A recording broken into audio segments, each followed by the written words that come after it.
안녕하세요. 말씀을 내 안에 채우다. 이준희 목사입니다. 오늘은 10월 16일 말씀 암송 17일 차가 되겠습니다. 어제 비가 좀 왔는데요. 그 내린 비로 인해서 땅이 촉촉해지는 것을 보았습니다. 은혜의 단비가 내려서 우리 영혼이 촉촉하게 적셔지면 좋겠다라는 생각을 했습니다. 오늘 말씀 암송하는 것이 내 영혼에 단비가 뿌려지는 것이고 내 안에 말씀이 충만하게 채워지는 그런 은혜가 있었으면 좋겠습니다. 그럼 오늘 말씀 보도록 하겠습니다. 말씀 책!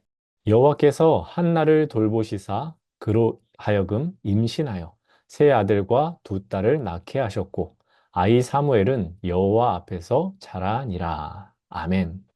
사무엘이 실로에서 자랄 당시 엘리 제사장이 영적 지도자로 활동하고 있었습니다. 그에게는 홈리와 비느하스라는 두 아들이 있었는데 이들은 아버지 엘리 제사장을 이어서 성전 일을 담당했습니다. 그런데 이 둘이 행실이 나쁜 사람, 여호와를 알지 못하는 사람이라고 성경은 설명합니다. 홈리와 비느하스는 썩은 신앙의 모습으로 하나님의 진노를 샀던 사람들입니다. 당시 제사장들은 하나님께 제사를 드리고 난 후 고기를 삶을 때 갈고리를 넣어서 걸려 나오는 것을 하나님이 주시는 것으로 받았습니다. 그것이 큰 것이든 작은 것이든 상관없이 주시는 것을 겸허히 받아들여야 했습니다. 왜냐? 하나님께서 정해 주시는 것, 주시는 것이라 믿기 때문입니다. 그러나 홈리와 비느하스는 하나님의 명령은 무시한 채 삶은 고기를 먹기 싫다면서 하나님께 드릴 고기 중 일부를 제사로 드리기 전에 내놓으라고 합니다. 성전에서 일하는 사람들이 이들을 만류하지만 이들을 누구도 말릴 수는 없었습니다. 여러분, 제물의 기름은 오직 하나님께 드려야 하는 것이었습니다. 하지만 엘리의 아들들 홈리와 비느하스는 고기에서 하나님께 드릴 기름을 제하기도 전에 그 일부를 달라고 했습니다. 이런 행동은 레위기 말씀에 따르면 죽임을 당하는 죄입니다. 그러나 그들은 그럼에도 자기가 하고 싶은 대로 그렇게 할 뿐입니다. 하나님의 말씀은 물론 자신이 하나님 앞에 있다는 것조차 그들의 안중에 없습니다. 홈리와 비느하스는 제사장으로서 백성들이 하나님의 말씀을 잘 따라 살 것을 권유하고 여호와의 규례를 잘 알려주고 반드시 지킬 수 있도록 지도해야 합니다. 그렇지만 제사장 스스로 하나님의 말씀을 무시하는 것입니다. 자신의 위치와 힘을 가지고 일반 백성들에게 이해할 수 없는 폭력을 행사하는 것입니다. 이들이 이렇게 행동하게 된 것은 하나님을 알지 못하기 때문이었습니다.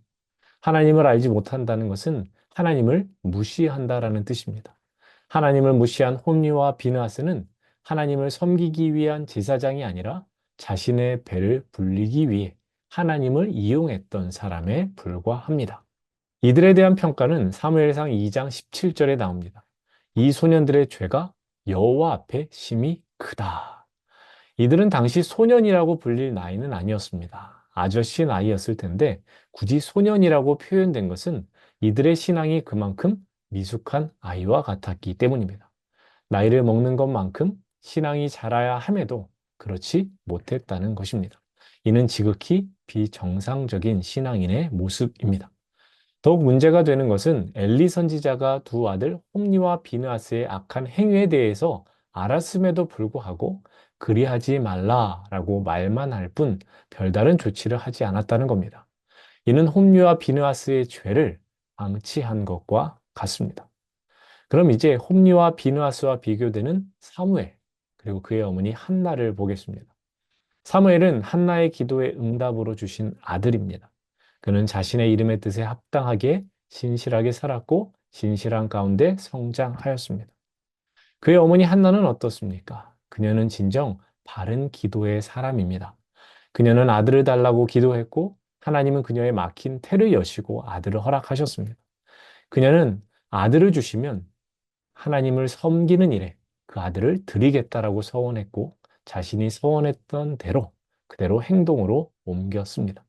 하나뿐인 아들이기에 그 마음이 흔들릴 법도 하지만 그녀는 아들 사무엘을 하나님께 드리는 것을 주저하지 않았습니다. 왜냐?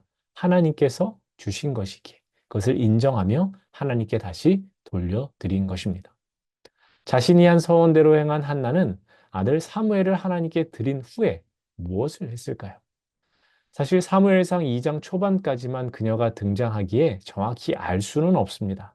그러나 사무엘상 2장 말씀을 통해 한나가 그 후 무엇을 했는지 추측은 가능합니다. 사무엘상 2장 19절입니다. 그녀의 어머니가 매년 드리는 제사를 드리러 그의 남편과 함께 올라갈 때마다 작은 겉옷을 지어다가 그에게 주었더니 한나는 남편 엘가나와 매년 실로에 가서 하나님께 제사 드리는 것을 꾸준히 이어갔습니다. 기도의 응답 전이나 후나 한결같은 신앙으로 하나님 앞에 섰던 것입니다. 다만 기도의 응답을 받은 후 그녀의 행동에 추가된 것이 있는데 그것은 매년 아들 사무엘을 위해 옷을 짓는 것입니다. 여러분, 옷을 짓는다는 것은 순식간에 되는 일이 아닙니다. 숙련된 사람이라고 해도 옷을 짓는다는 것은 일정간의 시간을 들여야 하는 작업입니다. 더욱이 자신의 아들을 위해 옷을 짓는 어머니를 떠올려 보십시오. 1년에 한 번 만나러 가는 아들을 위해 자신이 할 수 있는 최선을 다해서 옷을 지었을 것입니다. 한나가 옷을 짓는 것은 한편으로는 아들을 위한 기도였을 것입니다. 바느질 한 땀에 아들을 위한 기도 한 번, 또 바느질 한 땀에 아들을 위한 기도를 이어갔을 겁니다. 하나는 기도의 응답 후 전에 기도했던 것을 잊지 않았습니다. 기도 응답이 되었으니 서둘러 다른 기도 제목으로 바꾸지 않았다는 것입니다. 한나는 자신에게 주어진 기도의 제목을 가지고 꾸준히 계속 기도했습니다. 이것이 한나가 바른 기도의 사람이라는 것을 증명해 줍니다. 한나의 이런 모습을 통해서 우리의 기도하는 모습이 또한 바뀌기를 바랍니다. 기도의 제목을 나에게 맞추어 계속해서 바꾸고, 꼭 기도의 응답이 되었다 치면 얼른 다른 기도의 제목으로 갈아타는 모습이 아니라 한 번 시작한 기도를 꾸준히 이어나가는 것. 한 땀 한 땀 정성 들여 바느질을 하는 장인처럼 우리의 기도도 장인 정신을 가지고 정성으로 드려야 합니다. 자녀를 위한 부모의 기도, 할머니, 할아버지가 손자, 손녀를 위해 드리는 기도. 이런 기도가 얼마나 중요한지를 한나의 기도를 통해서 우리는 깨닫게 됩니다. 어머니 한나의 간절한 기도는 그 아들 사무엘이 하나님 앞에서 바르게 성장하는데 귀한 영적 영양분이 되었습니다. 사무엘은 어린 나이였지만 하나님을 경외하는 아이가 되었고 하나님 앞에서 바르게 섬기는 사람으로 성장하였습니다. 엘리 제사장의 두 아들 홈니와 비느하스와는 참으로 비교가 됩니다. 나의 자녀가 사무엘과 같이 하나님을 경외하며 바르게 섬기는 사람이 되기를 기대하고 바란다면 기도하십시오.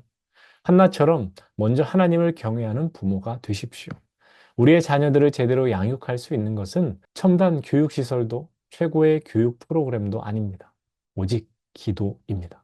또 하나의 신앙 법칙이 있습니다. 그것은 계속된 기도에는 응답도 계속된다는 것입니다. 한나는 아들을 달라 기도하였고 아들을 받았습니다. 그러나 그녀의 기도는 거기서 그치지 않았습니다. 주신 아들을 하나님께 드린 후에도 그 아들, 특별히 아들을 통해 이루실 하나님의 뜻을 위한 기도를 계속 이어 나갔습니다. 아들을 드렸으니 이제 다른 자녀를 허락해 주시기를 기도하는 것이 아닙니다. 그런 한나에게 하나님의 복이 임했습니다. 우리를 우리보다 잘 아시는 하나님께서 하나님을 경외하고 하나님의 뜻을 구하는 기도를 드린 그 한나에게 5배의 자녀 축복, 3남 2녀를 주셨습니다. 물론 사무엘도 여전히 하나님 앞에서 잘 자라게 하셨습니다. 여러분, 우리의 기도는 기도의 응답, 그 순간만을 위한 기도입니까? 나의 욕심을 채우기 위한 기도로서 그치고 있지는 않습니까? 기도의 응답 후에 우리의 기도는 어떻게 변하고 있습니까? 우리의 기도가 어디로 향하는지를 돌아보아야 하겠습니다. 그리하여 우리들도 한나처럼 나의 욕심을 채우기 위한 응답을 구하는 기도가 아니라 응답은 주께 맡기며 주의 뜻을 위한 기도를 드려야 하겠습니다. 하나님께서 기도하시는 바른 기도는 하나님을 경외하는 기도, 기도의 응답을 하나님께 맡기는 신뢰함의 기도입니다. 응답 후에도 계속해서 기도의 끈을 이어가는 신실한 기도입니다. 또한 계속된 기도에는 계속된 기도의 응답이 있음을 믿고 우리의 기도를 들으시는 하나님 앞에 계속된 기도로 기도의 제단을 쌓아야 하겠습니다. 그렇게 기도하는 자들에게 하나님께서는 가장 좋은 것을 더하실 것입니다. 그럼 오늘 말씀 암송하겠습니다. 여호와께서 한나를 돌보시사 그로 하여금 임신하여 세 아들과 두 딸을 낳게 하셨고 아이 사무엘은 여호와 앞에서 자라니라. 여호와께서 돌보시사 그로 하여금 임신하여 세 아들과 두 딸을 낳게 하셨고 아이 여호와 앞에서 자라니라.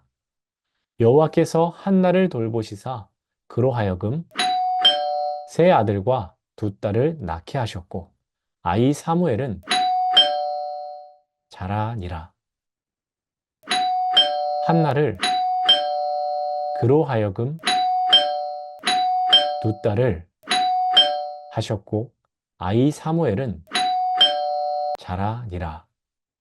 여호와께서 한나를 돌보시사 그로 하여금 임신하여 세 아들과 두 딸을 낳게 하셨고 아이 사무엘은 여호와 앞에서 자라니라. 사무엘상 2장 21절 말씀. 이 시간은 암송 구절과 말씀 해설에 대한 내용을 가지고 함께 퀴즈를 풀어보는 시간, 풋풋한 퀴즈입니다. 그럼 오늘 퀴즈 함께 보겠습니다. 퀴즈 책! 우리의 기도가 이것 되면 응답도 이것 된다. 그러므로 우리의 기도는 이것 되어야 한다. 이것은 무엇인가요? 1번 발견, 2번 계속, 3번 해석, 4번 성숙, 5번 늦게. 자, 오늘 제가 준비한 영상은 여기까지입니다. 오늘 말씀 암송 잘 하시고 풋풋한 퀴즈도 잘 푸신 다음에 저에게 문자 보내주시면 출석 체크하도록 하겠습니다. 그럼 저는 내일 새로운 영상으로 여러분들 찾아뵙도록 하겠습니다. 오늘도 우리는 말씀을 내 안에 채우다. 감사합니다.